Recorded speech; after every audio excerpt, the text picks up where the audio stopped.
அனுசரணை வழங்குவோர்.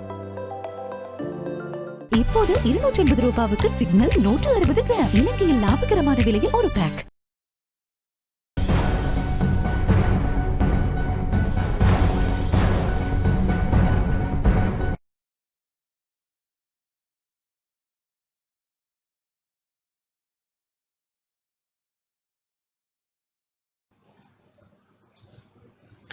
வணக்கம். டான் தமிழொலியின் இரவு நேர பிரதான செய்தி அறிக்கை. செய்திகளுக்காக இணைந்திருக்கும் நான் ரோகிணி அரத்தவச்செல்வம். முதலில் தலைப்புச் செய்திகள்.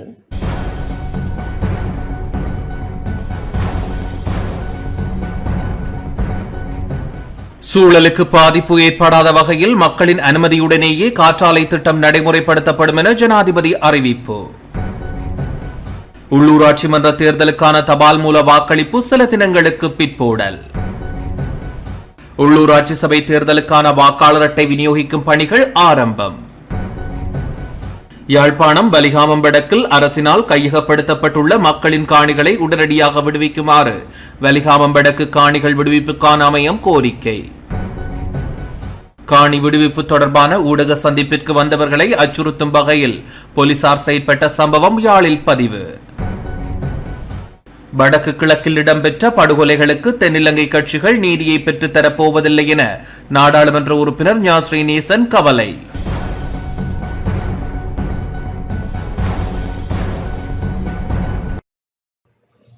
தொடர்பான முதன்மை செய்திகள்.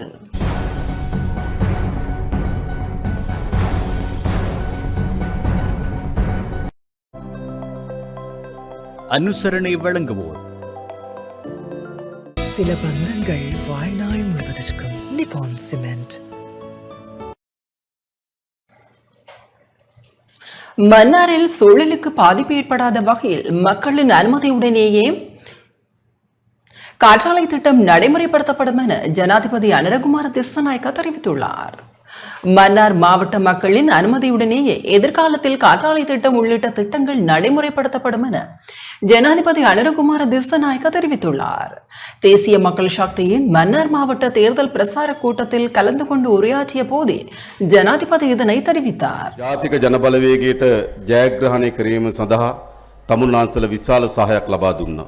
අපේ මන්ත්‍රීවරු දෙන්නෙක්ම මේ වන්නි දිස්ත්‍රික්කයෙන් පාර්ලිමේන්තුවට තෝරාපත් කරලා එව්වා. ඒ වගේම මේ වන්නි දිස්ත්‍රික්කයට අපේ ජාතික ලැයිස්තුව නියෝජනය කරන මන්ත්‍රීවරයෙකුත් ඉන්නවා. හැබැයි පහුගිය මහචන්දදී நாட்டில் மீண்டும் இனவாதத்திற்கு இடமில்லை என தெரிவித்துக் கொள்ள விரும்புகின்றோம். தேசிய ஒருமைப்பாட்டை உருவாக்க இன மத கலாச்சார உரிமையை உறுதிப்படுத்த வேண்டும். இந்த நாட்டில் உயர்ந்தவர் தாழ்ந்தவர் என்ற வேறுபாடுகளை களைந்து பிரித்தாளும் முறைமையை நிறைவிற்கு கொண்டு வருவோம். அதேபோன்று இலங்கையர் என்ற உணர்வுடன் வாழும் நிலையை உருவாக்குவோம். அதற்கு தேவையான சட்டத்தை நாம் உருவாக்குவோம். அந்த வகையில் பிரித்தாளும் முறைமையை நிறைவிற்கு கொண்டு வருவோம். யுத்தத்தை மையமாக கொண்டு மக்களின் காணிகளை இராணுவத்தினருக்கு கையகப்படுத்த வேண்டிய நிலை காணப்பட்டது. சில வீதிகளை மூட நேரிட்டிருந்தது. அதேபோன்று சில தனியாரின் காணிகளை வன பாதுகாப்புத்துறைக்கு வழங்க நேரிட்டிருந்தது. இந்த பிரச்சனைகளுக்கான தீர்வை வழங்க நாம் தயாராக உள்ளோம். அபிவிருத்தி திட்டத்தை முன்னெடுக்கும் போது மன்னார் மாவட்டம் மிகவும் முக்கியமானதாகும். எம்முடைய கடல் வளம் இன்றியமையாத ஒன்றாகும். மன்னார் மாவட்ட மக்களில் அதிகமானோரின் வாழ்வாதாரமாக கடற்தொழில் காணப்படுகின்றது. பேசாலை பிரதேசத்தின் மீன் வளத்தை கொள்ளையிடுவது யார்? சட்டவிரோத மீன்பிடி நடவடிக்கையின் காரணமாக நம்முடைய கடல் வளம் பாதிக்கப்படுகின்றது. இந்த விடயம் தொடர்பில் நாம் இந்திய பிரதமருடன் மிக நீண்ட கலந்துரையாடலை மேற்கொண்டிருந்தோம். மன்னார் மற்றும் ராமேஸ்வரத்துக்கு இடையிலான படகு சேவையை ஆரம்பிக்க தேவையான கலந்துரையாடலை மேற்கொண்டு வருகின்றோம். அதேபோன்று காற்றாலை மின் உற்பத்தியை செய்யவல்ல பிரதேசமாக மன்னார் மாவட்டம் காணப்படுகின்றது.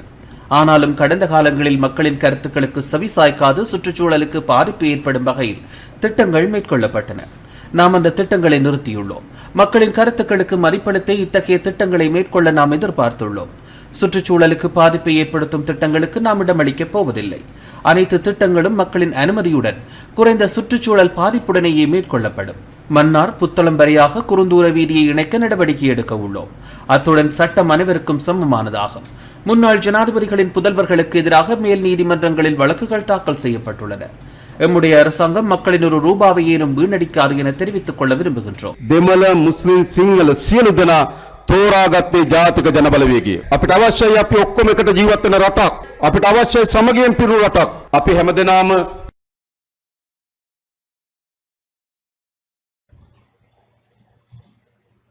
மன்னார் பஜார் பகுதியில் தேசிய மக்கள் சக்தியின் உள்ளூராட்சி மன்ற தேர்தல் பிரசார கூட்டம் இன்று காலை நடைபெற்றது. குறித்த கூட்டத்தில் கடற்றொழில் அமைச்சர் ராமலிங்கம் சந்திரசேகர், நாடாளுமன்ற உறுப்பினர்களான மயில்வாகனம் ஜெகதீஸ்வரன், செல்லத்தம்பி திலகநாதன் மற்றும் மன்னார் மாவட்டத்தில் மன்னார் நகரசபை, மன்னார் நானாட்டான், முசலி, மாந்திமீட்கு ஆகிய பிரதேச சபைகளின் வேட்பாளர்கள், ஆதரவாளர்கள் என பலரும் கலந்து கொண்டனர்.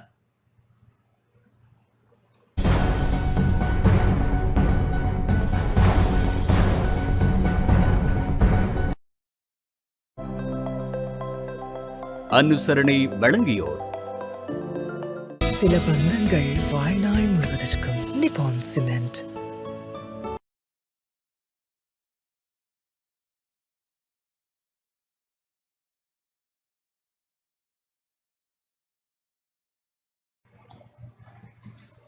உள்ளூராட்சி மன்ற தேர்தலுக்கான தபால் மூல வாக்களிப்பு சில தினங்களுக்கு பிற்போடப்பட்டுள்ளது. எதிர்வரும் 22ஆம் தேதி ஆரம்பமாகவிருந்த உள்ளூராட்சி மன்ற தேர்தலுக்கான தபால் மூல வாக்களிப்பு சில தினங்களுக்கு பிற்போடப்பட்டுள்ளது. அதன்படி 24 மற்றும் 25ஆம் தேதிகளில் உள்ளூராட்சி மன்றங்களுக்கான தபால் மூல வாக்களிப்புகள் நடைபெறும் என்றும், தபால் மூல வாக்களிப்புக்காக ஒதுக்கப்பட்ட மேலதிக நாட்களான 28ஆம் மற்றும் 29ஆம் தேதிகளில் மாற்றம் ஏற்படுத்தப்படவில்லை என்றும் தேர்தல்கள் ஆணைக்குழு அறிவித்துள்ளது. முன்னதாக 22ஆம் 23ஆம் தேதிகளில் அஞ்சல் மூல வாக்களிப்பு நடைபெறும் என்று அறிவிக்கப்பட்டிருந்த நிலையில் நிராகரிக்கப்பட்ட வேட்புமனுக்கள் தொடர்பான தீர்ப்பு நிமித்தம் திகதிகளில் மாற்றம் ஏற்படுத்தப்பட்டுள்ளது.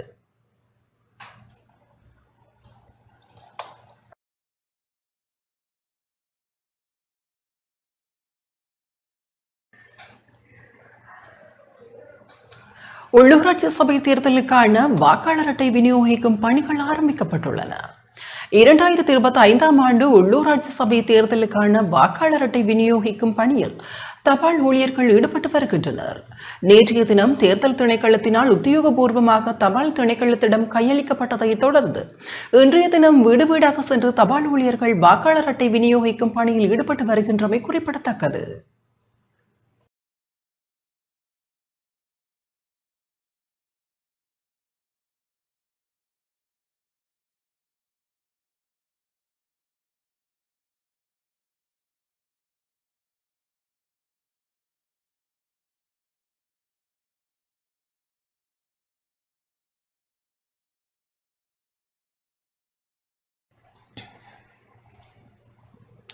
யாழ்ப்பாணம் வலிகாமம் வடக்கில் அரசினால் கையகப்படுத்தப்பட்டுள்ள மக்களின் காணிகளை உடனடியாக விடுவிக்குமாறு வலிகாமம் வடக்கு காணிகள் விடுவிப்புக்கான மையம் கோரிக்கை விடுத்துள்ளது.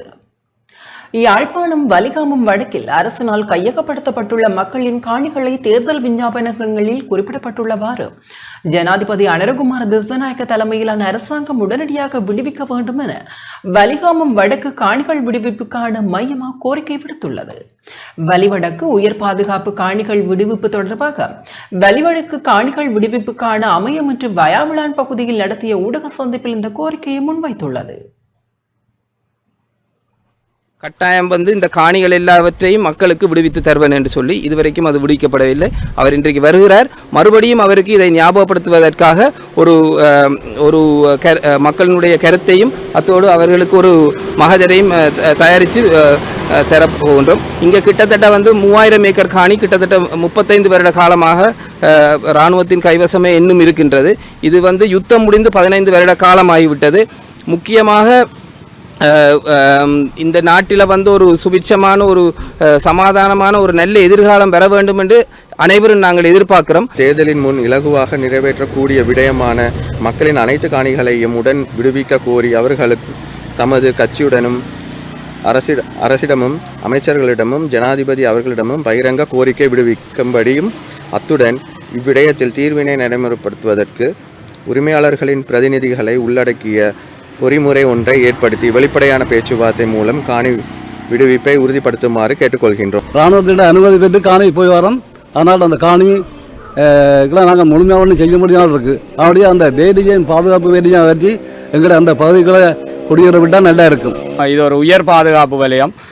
35 வருடங்களாக மேலாக திறக்கப்படாத பாதை திறக்கப்பட்டிருக்கிறது. தேர்தலுக்கு முதல்ல விமல் ரட்நாயக்க சார் அவர்கள் சந்திரசேகரம் ஐயாவோடைய நாங்கள் கட்சி சார்பாக எந்த கட்சியும் சார்பானவர்கள் இல்லை, பலாலி வடக்கு மாதா கோயிலுக்கு வந்தபோது நாங்கள் மிகவும் ஆணித்தரமாக வேண்டின இந்த பாதையை விடுவிக்க வேண்டும். இந்த அரசியல்வாதிகள் சரியா செயற்பட்டிருந்தா இந்த பாதை எங்களுக்கு வடிவா தெரியும். இந்த விமான நிலையம் பாதை மாத்தி இருக்கிறீர்கள், மக்களுடைய காணிக்குள்ள கொண்டு போய் நீங்க டாக்ஸிவே போட்டிருக்கிறீங்க. ராணுவத்தோட ஏர்போர்ஸோட போராட சொன்னால் நாங்கள் எந்த நாட்டுக்கும் இந்த பாதையை நாங்கள் கொடுக்கல, நாங்க போராட. நீங்க என்ன செய்கிறீர்கள்? உயர் பாதுகாப்பு நிலையத்தில் மக்கள்கிட்ட காணியை பிடிச்சு இந்த விமான நிலையத்தின் பேரை மாத்தி அதன் வாசலை மாத்தி மக்கள்கிட்ட காணியை பிடிச்சிக்க. எங்களுக்கு ஒரு இன்டர்நேஷனல் ஏர்போர்ட் தேவை. நாட்டு சுத்தி இருக்கிற இந்த சிவத்தம்மன் விவசாயம் செய்கிற மண்ணுக்குள்ள வந்து வசாவிலான் வரைக்கும் கொண்டு போய் ஏர்போர்ட் போட்டு எல்லாம் செய்யலாம். இதுக்கு இடங்கள் இருக்கு. இப்போ நீங்க ஒவ்வொரு இந்தியாவினுடைய ஒவ்வொரு கம்பெனிக்கு காணியை சுவீகரிக்கிறாங்க நினைக்கிறீங்க. மக்களை பேக்காட்டி இங்க பிறக்காத பிள்ளைகள் வயசு போனவர்களை ஏமாத்தி காணியை சுவீகரிக்கிறாங்க. இங்க இருக்கிற பொறுப்பு வாய்ந்த அதிகாரிகள் எல்லாரும் செயற்பட்டு கொண்டிருக்கிறோம்ன்றதை நாங்க தெளிவா வழங்கி இருக்கிறோம். அதுக்கு நாங்க எப்போதும் விடமாட்டோம். இந்த காணி எங்களுக்கு விரைவில் விடுவிக்கப்பட வேண்டும். அதுக்கு இந்த ஆளுங்கட்சி பாராளுமன்ற உறுப்பினர்களும் மற்ற அனைத்து தமிழ் பாராளுமன்ற உறுப்பினர்களும் ஆவண செய்து அந்த தேவையான அழுத்தங்களை பிரயோகிக்க வேண்டும். இன்றைக்கு தெற்கில் எங்களுக்கு ஆதரவு பெருகி வருகிறது. தெற்கு மக்கள் கூட நமக்கு சாதகமான பல தகவல்களை வெளியிட்டு வருகின்றனர். ஆகவே இந்த தருணத்தில் நாங்கள் அனைவரும் ஒன்றாக நின்று தேவையான அழுத்தங்களை பிரயோகித்து எமது காணிகளை விடுவிக்க முன்வர வேண்டும். சட்டவிரோத கட்டடங்கள் இந்த தையிட்டியில் இன்றைக்கு நடக்கிற விஷயம் அவர்களுக்கு நல்லொரு படிப்பினையாக இருக்க வேண்டும். இனியொரு காலத்தில் இன்னொரு பொதுமக்களுடைய காணிக்குள் இந்த புத்தரின் பெயரால் அத்துமீறி நுழைவதற்கு பயப்பட வேண்டும் யாராக இருந்தாலும். அதற்காக தான் நாங்கள் போராடுகிறோம். எங்கட காணிகள் எங்கட உரிமைகளை கேட்கறதுக்கு நாங்கள் என்றைக்குமே பயப்பட மாட்டோம். அதற்காக நாங்கள் எந்த ஒரு அடாவடியிலேயோ வன்முறையிலேயோ ஈடுபட போறதில்லை. அந்த அளவுக்கு எங்களிடம் சக்தியும் இல்லை. ஆனால் தேவையான அமைச்சுகளிடம் எங்களது ஆவணங்களை பாரப்படுத்தியுள்ளோம். அவர்கள் இதற்கான நடவடிக்கைகளை விரைவுபடுத்த வேண்டும். விரைவுபடுத்தி எங்களோட காணிகளை மீட்டு தர வேண்டும். கட்டாயம் இந்த காணிகள் எல்லாவற்றையும் மக்களுக்கு விடுவித்து தருவேன் என்று சொல்லி காணி விடுவிப்பு தொடர்பான ஊடக சந்திப்புக்கு வந்தவர்களை அச்சுறுத்தும் வகையில் போலீசார் செயற்பட்ட சம்பவம் ஒன்று யாழில் இன்று இடம்பெற்றுள்ளது. யாழ்ப்பாணம் வசாவிளன் பகுதியில் காணி விடுவிப்பு தொடர்பான ஊடக சந்திப்புக்கு வந்தவர்களை அச்சுறுத்தும் வகையில் போலீசார் செயற்பட்ட சம்பவம் ஒன்று யாழில் இன்று இடம்பெற்றுள்ளது. யாழில் விடுவிக்கப்படாத காணிகள் தொடர்பாக வலிகாமம் வடக்கு காணிகள் விடுவிப்புக்கான அமையும் என்ற அமைப்பின் ஏற்பாட்டில் வசாவிளான் சந்தியில் ஊடகவியலாளர் சந்திப்பு ஒன்று இன்று இடம்பெற்றது. ஊடகவியலாளர் சந்திப்பு ஆரம்பிப்பதற்கு முன்னதாக அங்கு வந்த பலாலி போலீஸ் நிலைய பொறுப்பதிகாரி தலைமையிலான போலீசார் ஊடக சந்திப்புக்கு வந்திருந்தவர்களுடன் தர்க்கத்தில் ஈடுபட்டனர். இது உயர் பாதுகாப்பு வலயம் எனவும் இங்கு கூட்டம் கூட முடியாது எனவும் ஊடக சந்திப்பு ஏற்பாட்டாளர்களுடன் பலாலி போலீஸ் நிலைய பொறுப்பதிகாரி முரண்பாட்டில் ஈடுபட்டார். தாமது காணிகளை விடுவிப்பதை வலியுறுத்தி ஊடக சந்திப்பை நடாத்ததாகவே வந்ததாகவும் போராட்டத்தில் ஈடுபடவில்லை என்றும் ஏற்பாட்டாளர்கள் தெரிவித்தனர். இதனையடுத்து அங்கு ஊடக சந்திப்புக்கு வந்திருந்தவர்களின் தேசிய அடையாள அட்டையை வாங்கிய பெயர்களை பதிவு செய்த போலீசார் அங்கு நின்றவர்களை காணொளி மற்றும் புகைப்படங்கள் எடுத்து சென்றதாக தெரிவிக்கப்படுகிறது.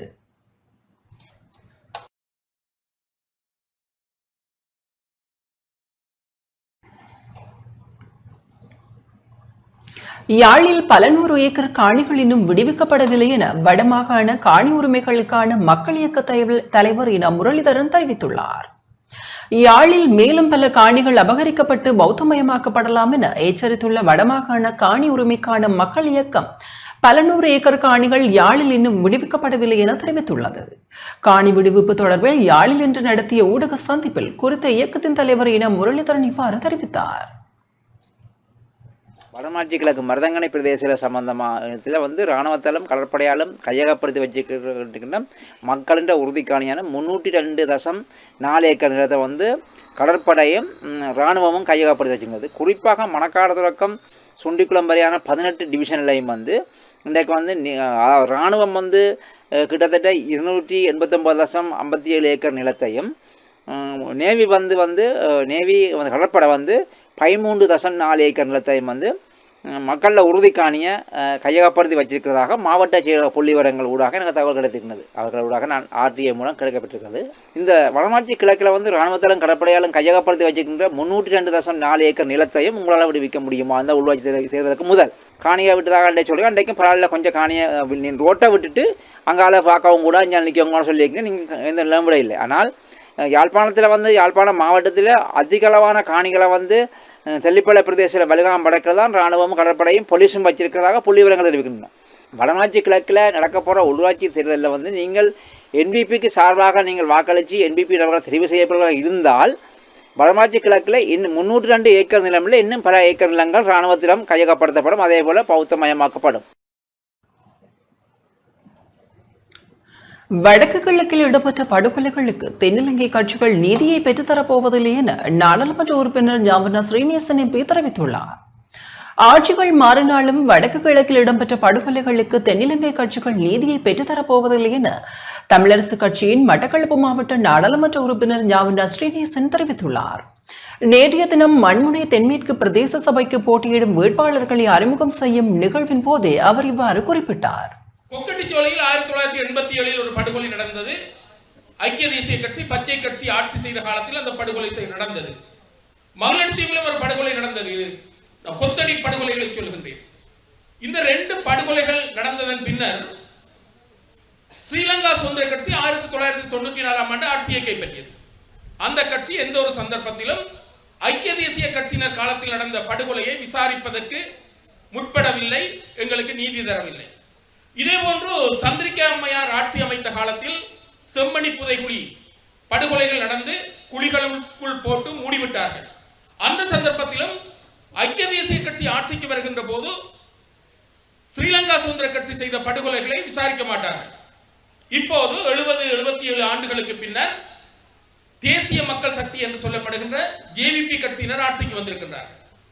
இவர்களை பொறுத்தமட்டில் இவர்கள் என்ன செய்ய போகிறார்கள்? எங்களுக்கு 56ஆம் ஆண்டு படுகொலை இருக்கின்றது, 58ஆம் ஆண்டு படுகொலை இருக்கின்றது, 61, 64, 74, 77, 83 தொடர் படுகொலைகள் இருக்கின்றன. அப்படி என்றால் அதிகமான படுகொலைகளை சந்தித்த இனம் தமிழினம். இதற்கான ஆணைக்குழுக்களை வைத்து அவர்கள் விசாரிப்பார்கள் என்று எதிர்பார்த்தோம். ஆனால் அவர்கள் பட்டலந்தை படுகொலை சம்பந்தமாக அவர்கள் விசாரணை நடத்துகின்றார்கள். வடக்கு கிழக்கிலும் விசாரணை நடத்துவோம் என்று சொல்கின்றார்கள்.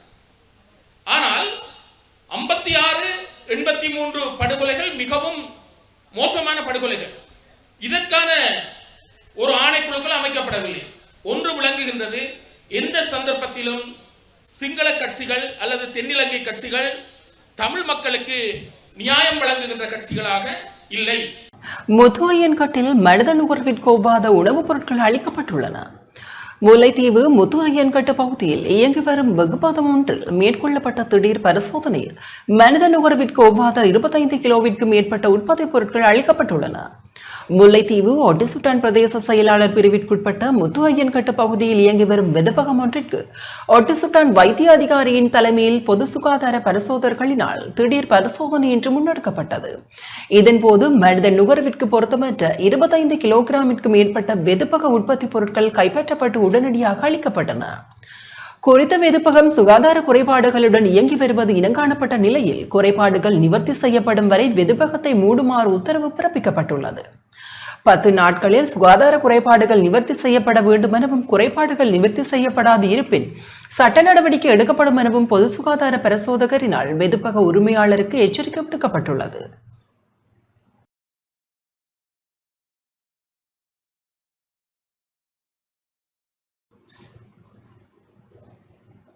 சட்டவிரோதமான முறையில் இலங்கைக்கு கொண்டுவர முற்பட்ட அழகு சாதன பொருட்கள் கடற்படையால் மீட்கப்பட்டுள்ளன. இலங்கை கடற்படையினர் மன்னாரில் கிராஞ்சி கடல் பகுதியில் மேற்கொண்ட சிறப்பு தேடுதல் நடவடிக்கையின் போது சட்டவிரோதமாக நாட்டிற்கு இறக்குமதி செய்யப்பட்டதாக சந்தேகிக்கப்படும் கடல் பகுதியில் மிதந்து கொண்டிருந்த அழகு சாதன பொருட்களை கைப்பற்றியுள்ளனர். கடல்வெளிகள் ஊடாக மேற்கொள்ளப்படும் பல்வேறு ஆட்கடத்தல் மற்றும் சட்டவிரோத செயல்பாடுகளை கட்டுப்படுத்தும் பொருட்டு கடற்படையினர் கடற்கரை மற்றும் கடற்கரையை உள்ளடக்கி வழக்கமான ரோந்து மற்றும் தேடுதல் நடவடிக்கைகளை மேற்கொண்டுள்ளனர். அதன்படி வடமத்திய கடற்படை கட்டளையின் இலங்கை கடற்படை கப்பலான புவனேகவுடன் இணைக்கப்பட்ட விரைவு நடவடிக்கை படைப்பிரிவினால் மன்னாருக்கு வடக்கே உள்ள கிராஞ்சி கடல் பகுதியில் மேற்கொள்ளப்பட்ட சிறப்பு தேடுதல் நடவடிக்கையின் போது கடலில் மிதந்து கொண்டிருந்த சந்தேகத்திற்கிடமான 2 பொதிகள் பரிசோதிக்கப்பட்டன. இதன்போது சட்டவிரோதமான முறையில் இறக்குமதி செய்யப்பட்டதாக சந்தேகிக்கப்படும் 3200 ஷாம்பு பாக்கெட்டுகள், 376 அழகு சாதன பொருட்கள் மற்றும் 75 அழகு சாதன சவர்க்காரங்க உள்ளிட்ட அழகு சாதன பொருட்களை கடற்படையினர் கைப்பற்றினர். இந்த நடவடிக்கையின் மூலம் கடற்படையினரால் கைப்பற்றப்பட்ட அழகு சாதன சாதன பொருட்கள் மேலதிக சட்ட நடவடிக்கைகளுக்காக ஜெயபுரம் போலீஸ் நிலையத்திடம் ஒப்படைக்கப்பட்டன. மேலதிக விசாரணைகளை போலீசார் முன்னெடுத்துள்ளனர்.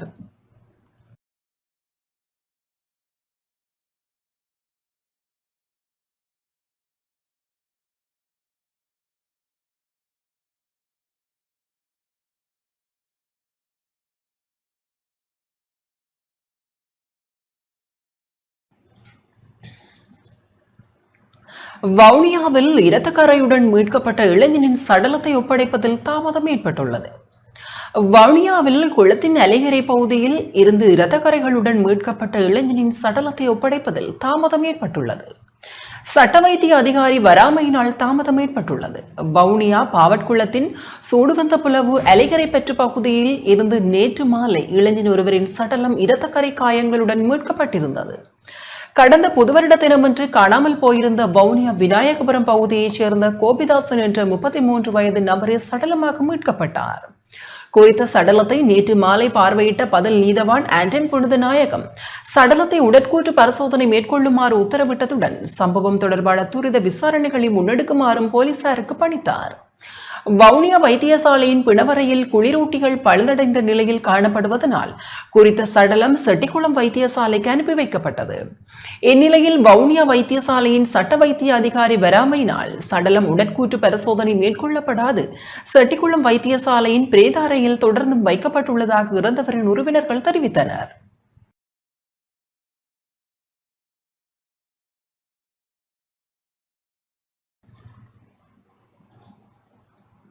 தேர்தல் வன்முறை சம்பவம் தொடர்பில் கைது செய்யப்பட்ட சந்தேக நபர்களுக்கு சம்மாந்துறை நீதவான் நீதிமன்றம் பிணை வழங்கியது. அம்பாறை சம்மந்துறை போலீஸ் பிரிவிற்குட்பட்ட புறநகர் பகுதியான நாய்க்குட்டியார் சந்தி பகுதியில் இரு அரசியல் கட்சிகளுக்கு இடையே ஏற்பட்ட மோதல் சம்பவம் தொடர்பில் கைது செய்யப்பட்ட சந்தேக நபர்களை பிணையில் செல்ல நீதிமன்றம் அனுமதித்துள்ளது. அரசியல் கட்சிகளுக்கு இடையே ஏற்பட்ட மோதலில் பலர் காயமடைந்த நிலையில் சம்மாந்துறை ஆதார வைத்தியசாலையில் அனுமதிக்கப்பட்டு சிகிச்சை பெற்று வந்த நிலையில் குறித்த சம்பவத்துடன் தொடர்புடையவர்கள் என கூறப்படும் அகில இலங்கை மக்கள் காங்கிரஸ் கட்சியின் வட்டார வேட்பாளர் உட்பட 6 பேர் சம்மாந்துறை போலீசாரால் கைது செய்யப்பட்டிருந்தனர். கைது செய்யப்பட்ட சந்தேக நபர்கள் 6 பேரும் நேற்று சம்மாந்துறை நீதவான் நீதிமன்றில் முன்னிலைப்படுத்தப்பட்ட போது சந்தேக நபர்களை தலா 50,000 ரூபாய் சரீர பிணையில் செல்ல நீதிமன்றம் அனுமதித்தது. வழக்கு விசாரணை ஜூன் மாதம் 1ஆம் தேதிக்கு ஒத்திவைக்கப்பட்டுள்ளது குறிப்பிடத்தக்கது.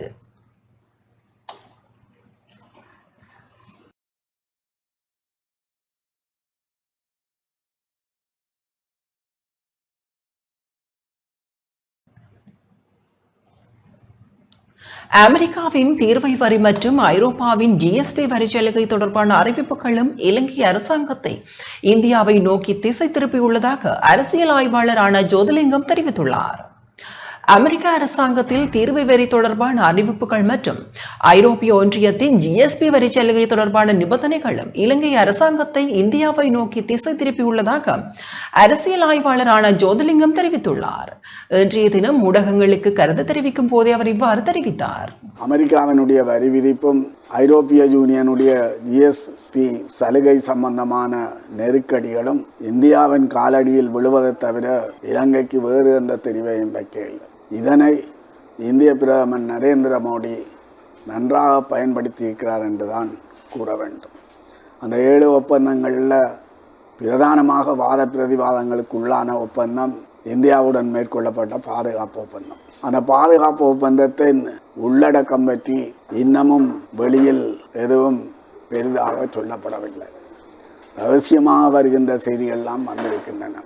கடல் பிராந்தியத்தில் இந்தியா முழு ஆதிக்கம் செலுத்தக்கூடிய வகையில் அந்த ஒப்பந்தத்தினுடைய ஏற்பாடுகள் இருப்பதாக கூறப்படுகின்றது. இந்த ஒப்பந்தத்துக்கு செல்வதை தவிர இலங்கைக்கு வேறு தெரிவு எதுவும் இருக்கவில்லை. அரசு தலைவர் என்ற வகையில் பதவிக்கு ஏற்றால் போல் ஜனாதிபதி நடந்து கொள்ள வேண்டும் என பொதுஜன பெரமுன தெரிவித்துள்ளது. தேசிய மக்கள் சக்தியின் உறுப்பினர்களை உள்ளூராட்சி மன்றங்களுக்கு தெரிவு செய்தால் உள்ளூராட்சி மன்ற அபிவிருத்திக்கான நிதி ஒதுக்கப்படும் என ஜனாதிபதி குறிப்பிடுவது முறையற்றதொரு கருத்தாகும். யாரை தெரிவு செய்ய வேண்டும் என்று மக்களுக்கு குறிப்பிடும் அதிகாரம் ஜனாதிபதிக்கு கிடையாது என பொதுஜன பெரமுனவின் பொதுச் செயலாளர் சாகர காரியவசம் தெரிவித்துள்ளார். ஊடகங்களுக்கு கருத்து வெளியிடும் போதே அவர் இவ்வாறு குறிப்பிட்டார். உள்ளூராட்சி மன்ற தேர்தலில் பெரும்பாலான உள்ளூராட்சி மன்றங்களை நாங்கள் கைப்பற்றுவோம். பொதுஜன பெரமுன கிராமத்திற்கு சேவையாற்றியுள்ளது. ஆகவே 2018 உள்ளூராட்சி தேர்தலில் வெற்றி பெற்றதை போன்று இந்த முறையும் வெற்றி பெறுவோம்.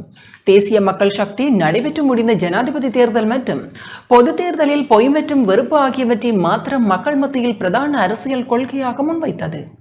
அரசியல் ரீதியில் தாம் ஏமாற்றம் அடைந்ததை மக்கள் தற்போது விளங்கிக் கொண்டுள்ளார்கள். உள்ளூராட்சி மன்ற தேர்தலில் தேசிய மக்கள் சக்தி உறுப்பினர்களை தெரிவு செய்தால் மாத்திரமே உள்ளூராட்சி அபிவிருத்திக்கு நிதி ஒதுக்கப்படும் என்று ஜனாதிபதி குறிப்பிடப்பட்டுள்ளது முற்றிலும் தவறானதொரு கருத்தாகும். அரசு தலைவர் என்ற வகையில் பதவிக்கு ஏற்றால் போல் ஜனாதிபதி நடந்து கொள்ள வேண்டும் என சாகர காரியவசம் தெரிவித்துள்ளார்.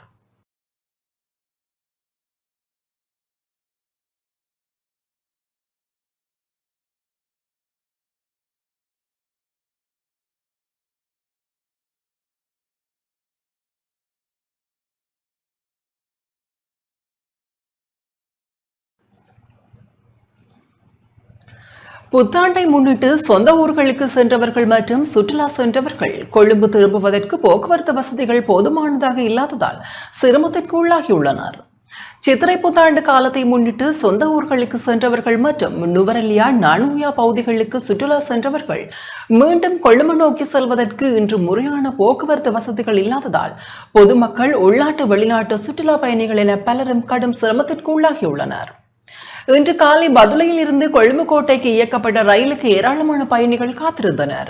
எனினும் வருகை தந்த ரயில் அனைவருக்கும் இடவசதி இல்லாமல் கொழும்பு செல்ல எதிர்பார்த்திருந்த ஏராளமான பயணிகள் சிரமத்திற்கு ஆளாகினர். பண்டிகை விடுமுறை முடிந்து மீண்டும் தொழில் நிமித்தம் கொழும்பு திரும்பும் பயணிகளின் எண்ணிக்கைக்கு தகுந்தாற்போல் பேருந்துகள் இயங்கப்படவில்லை. இதனால் நானுயா புகையிரத நிலையத்தில் இருந்து கொழும்பு கோட்டைக்கு செல்வதற்கு அதிகமான பயணிகள் வருகை தந்திருந்ததால் பயணிகள் பாரிய அசௌகரியங்கள் எதிர்நோக்கியுள்ளதாக தெரிவிக்கப்படுகிறது. மேலும் அதிக பயணிகள் நானுயாவிற்கு வருகை காரணமாக புகையிரத சேவையினை பயன்படுத்தும் பயணிகள் பாதுகாப்பற்ற வகையில் புகையிரத மிதிப்பலகையில் நின்றவாறு பயணம் செய்தமையும் அவதானிக்க முடிந்தது. நுவரெலியா மற்றும் நானுயா உள்ளிட்ட சுற்றுலா பிரதேசங்களில் இருந்து பதுளை எல்ல பகுதியை நோக்கி செல்வதற்காக வெளிநாட்டு சுற்றுலா பயணிகள் நானுயா புகையிரத நிலையத்தில் காத்திருந்தமையும் குறிப்பிடத்தக்கது.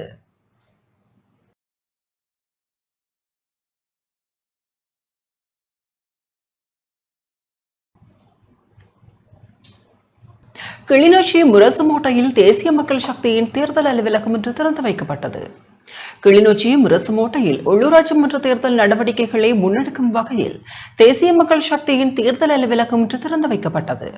கராச்சி பிரதேச சபையில் போட்டியிடும் வேட்பாளர்களை ஆதரித்து தேர்தல் நடவடிக்கைகளை முன்னெடுக்கும் வகையில் குறித்த அலுவலகம் முரசுமோட்டை செல்லையா கடைச்சந்தையில் திறந்து வைக்கப்பட்டது. தேசிய மக்கள் சக்தியின் மத்திய குழு உறுப்பினரும் கிளிநொச்சி நகர வேட்பாளருமான இன கணேசபிள்ளை கலந்து கொண்டு அலுவலகத்தை திறந்து வைத்தார். நிகழ்வில் வேட்பாளர்கள் கட்சியின் செயல்பாட்டாளர்கள் என பலரும் கலந்து கொண்டனர்.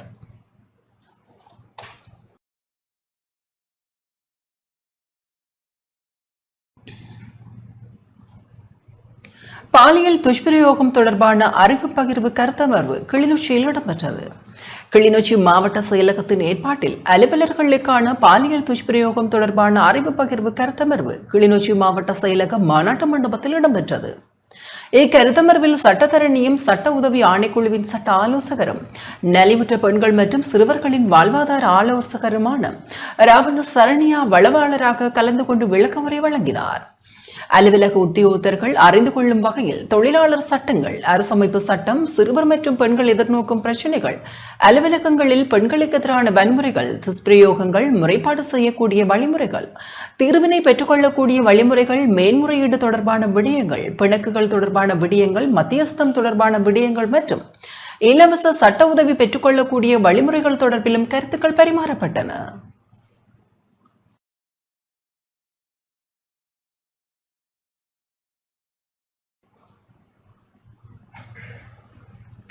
மட்டக்களப்பு பட்டிருப்பு கல்வி வலயத்தில் சாரணிய சங்கங்களை மீள உருவாக்கும் செயற்றிட்டம் தொடர்பான விழிப்புணர்வு கலந்துரையாடல் நடைபெற்றது.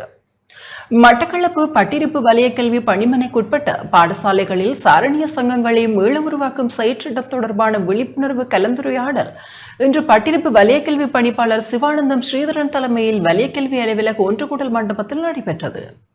கலந்துரையாடலில் பிரதிக்கல்வி பணிப்பாளர் வைஷ்ணவி, பட்டிருப்பு கல்வி வலயத்திற்கு பொறுப்பான மாவட்ட சாரணிய உதவி ஆணையாளர் நாண பிரதீபன் மற்றும் சாரணிய அமைப்புகளின் மாவட்டத்திற்கு பொறுப்பான உதவி ஆணையாளர்களும் கலந்து கொண்டனர். சாரணிய சங்கங்களை பட்டிருப்பு கல்வி வலயத்தில் மீளுருவாக்கம் செய்வது குறித்து கலந்துரையாடப்பட்டதோடு எதிர்காலத்தில் எடுக்கப்பட வேண்டிய விடயங்கள் தொடர்பிலும் ஆராயப்பட்டது.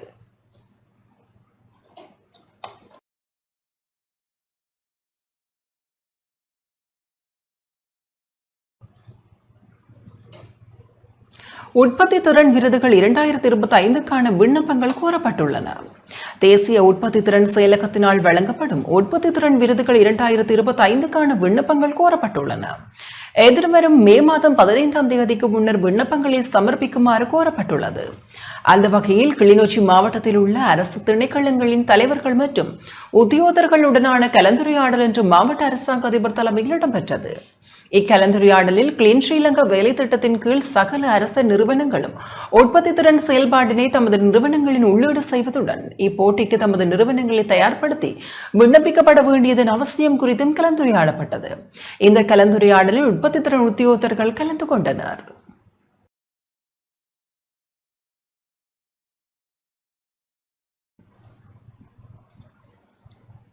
மட்டக்களப்பு மாவட்ட சிறுவர் சபையின் 2025ஆம் ஆண்டுக்கான ஒன்றுகூடல் நிகழ்வு இன்று நடைபெற்றது. மட்டக்களப்பு மாவட்ட சிறுவர் சபையின் 2025ஆம் ஆண்டுக்கான ஒன்றுகூடல் இன்றைய தினம் மாவட்ட செயலகத்தில் நடைபெற்றது. பிரதேச சிறுவர் சபைகளுக்கு நிதியுதவிகளும் இன்றைய தினம் வழங்கப்பட்டன. மாவட்ட சிறுவர் சபையின் ஏற்பாட்டில் மாவட்ட அரசாங்க அதிபர் ஜஸ்டினா முரளிதரன் தலைமையில் நடைபெற்ற நிகழ்வில் ஒவ்வொரு சிறுவர் சபைக்கும் 40,000 ரூபாய் பெறுமதியான காசோலைகள் வழங்கப்பட்டன. ஏயுலங்கா மற்றும் ஜெரி நிறுவனங்களின் ஏற்பாட்டில் நடைபெற்ற நிகழ்வில் மேலதிக அரசாங்க அதிபர் சுதர்சினி ஸ்ரீகாந்த், உதவி மாவட்ட செயலாளர் ஜி பிரணவன், 14 பிரதேச செயலக பிரிவுகளை சேர்ந்த சிறுவர் சபை தலைவர்கள், செயலாளர்கள், பொருளாளர்கள் ஆகியோரும் சிறுவர் மேம்பாட்டு உத்தியோகத்தர்கள் மற்றும் மாவட்ட செயலக உத்தியோகத்தர்களும் கலந்து கொண்டனர்.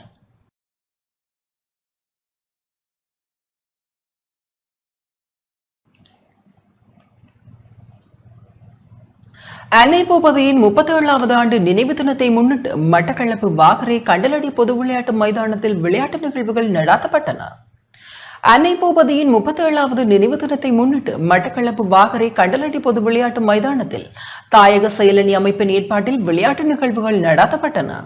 நேற்றைய தினம் விளையாட்டு நிகழ்வின் இறுதி நாள் நிகழ்வுகள் இடம்பெற்றன. அன்னை பூபதியின் உருவப்படத்திற்கு அஞ்சலி செலுத்தப்பட்டு விளையாட்டு நிகழ்வுகளின் இறுதிப் போட்டிகள் நடைபெற்றன. போட்டிகளில் வெற்றியீட்டிய அணிகள் மற்றும் வீரர்களுக்கு பரிசல்களும் வழங்கப்பட்டன. அதிதிகளாக மட்டக்களப்பு தாயக செயலணி இணைப்பாளர் இன செல்வகுமார், வாகரை பிரதேச தாயக செயலணி ஒருங்கிணைப்பாளர் ஜூனா புவனேஸ்வரன் மற்றும் அன்னை பூபதியின் பேரன் ஜோவன அரவிந்தன் ஆகியோர் கலந்து கொண்டனர்.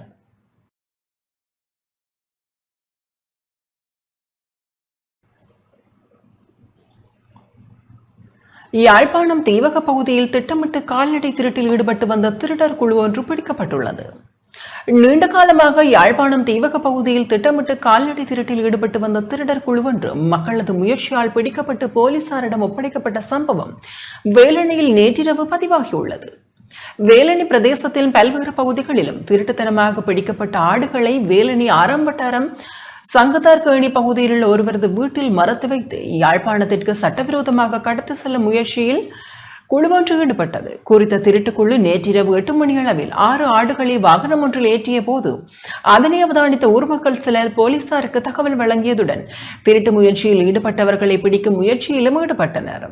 அதனை அடுத்து குறித்த பகுதிக்கு சென்ற ஆடுகளின் உரிமையாளர்கள் மக்களின் ஒத்துழைப்புடன் ஆடுகளையும் கடத்தலுக்கு பயன்படுத்திய வாகனத்தையும் மீட்டதுடன் சம்பவத்துடன் தொடர்புடைய இருவரையும் மடக்கி பிடித்தனர். ஒருவர் தப்பியோடிய நிலையில் பிடிப்பட்ட இருவரையும் பொதுமக்கள் போலீசாரிடம் ஒப்படைத்தனர். சம்பவம் தொடர்பாக ஊர்காவற்றுறை போலீசார் மேலதிக விசாரணைகளை முன்னெடுத்துள்ளதுடன் சந்தேக நபர்களுடன் சான்று பொருட்களை நீதிமன்றில் முன்னிலைப்படுத்த நடவடிக்கை எடுத்துள்ளனர். இதேவேளை தீவக பகுதியில் கால்நடைகள் களவாடப்படும் நிலை அதிகரித்துள்ளதாகவும் அதனை கட்டுப்படுத்த வேண்டும் என பிரதேச மக்கள் கோரிக்கை விடுத்துள்ளனர்.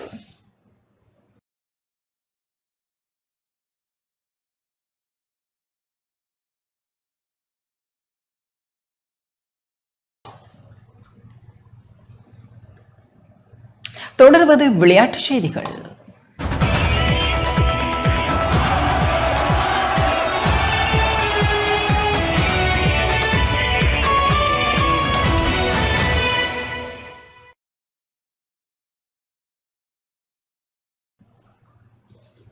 பொகவந்தலாவையில் மாபெரும் மென்பந்து கிரிக்கெட் சுற்றுப் போட்டி இடம்பெற்றது. நுவரெலியா ஹட்டன் கல்வி வலயத்திற்குட்பட்ட பொகவந்தலாவ கெர்கஸ்வால்ட் இலக்கம் 2 தமிழ் வித்தியாலயத்தில் பழைய மாணவர் சங்கத்தினால் ஏற்பாடு செய்யப்பட்ட மாபெரும் மென்பந்து கிரிக்கெட் சுற்றுப் போட்டி இடம்பெற்றது.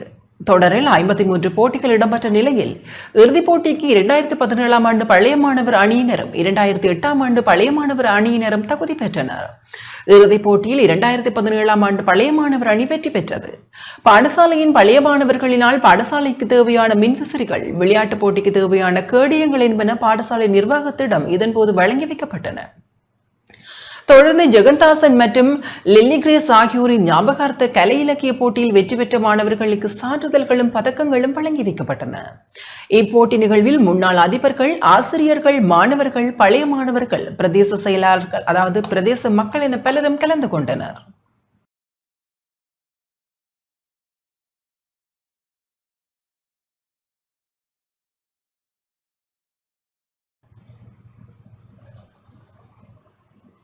இத்துடன் டான் தமிழொலியின் இரவு நேர பிரதான செய்தி அறிக்கைகள் நிறைவு பெறுகின்றன.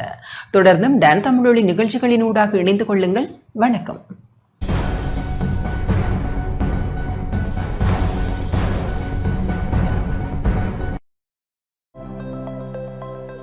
அனுசரணை வழங்கியோர்.